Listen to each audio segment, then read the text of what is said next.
Hey everybody, it's Dave and welcome to Creative Weekly. Ladies and gentlemen, boys and girls of all ages, it is good to see you. We're trying out a different location in my office.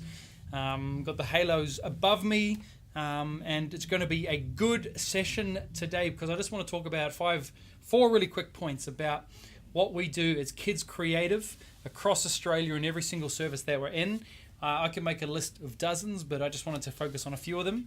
It's been a fantastic week. Heart and Soul Nights were great last week, and this week's service was fantastic. But number one, what we always need to be doing as a Kids Creative team, at the end of every single service, always look to improve. Always look to improve. At the end of every single service I'm involved in, or a team that I'm observing or watching or doing or being a part of, at the end of every weekend, I have a list of notes that I want to do to make things better. If you cannot find anything to make better in your service, then you're not looking hard enough. You're not seeing with eyes that want us to get to a better levels of excellence. That's number one. Number two, we want to sing songs that kids like. We don't just want to sing the songs that you like, but we want to sing songs that actually help them. Every single song that you sing is a theological statement to a child and helps them get an understanding about God. You may have heard it 1,000,000 times, but those kids may have only heard it 12 times. And so we've got to be aware of that, and the things that are obvious to us are not obvious to kids. So when we're singing a song, supernatural God, all things are possible, these are things that they're singing that they are starting to begin to get into their spirit and soul, and it's very different for kids and for us. All those songs, I'm Alive in You, all these songs teaching theological statements, and we've got to look at them with fresh eyes in the way that kids see them. Number three, what does God want to say in this service? As a creative team, we've got to be always looking to see what does God want to say in the service. We have a curriculum that's set for the whole month. For this month, it is all about Christmas, obviously, but every week there is a certain big point, and everyone needs to know this. You need to know this. There's a big point that we want to get across. There is a statement that we want kids to understand. Do you know what that is? Do you know what the team and what the pastoral team is trying to accomplish and achieve?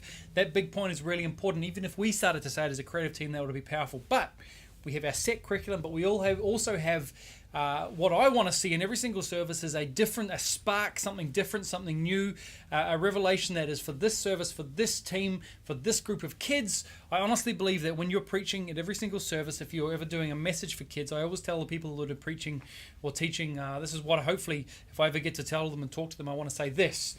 Sure, we've got our curriculum, we've got the big point, but I want to believe that God has something specific for these kids at this time, in this moment, for this 90 minutes.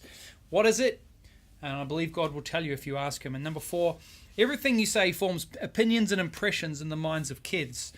What I like before I said, when we're singing songs about theological matters, even if it's just as basic as supernatural God, all things are possible, we are forming impressions in their minds. When we say things about God, we are forming, in a sense, theology in the hearts of our kids, which is why we don't use the phrase having Jesus in our heart. It's not very helpful for kids because it can confuse them. It's not a great or helpful metaphor. It's not wrong, but it's not helpful for kids.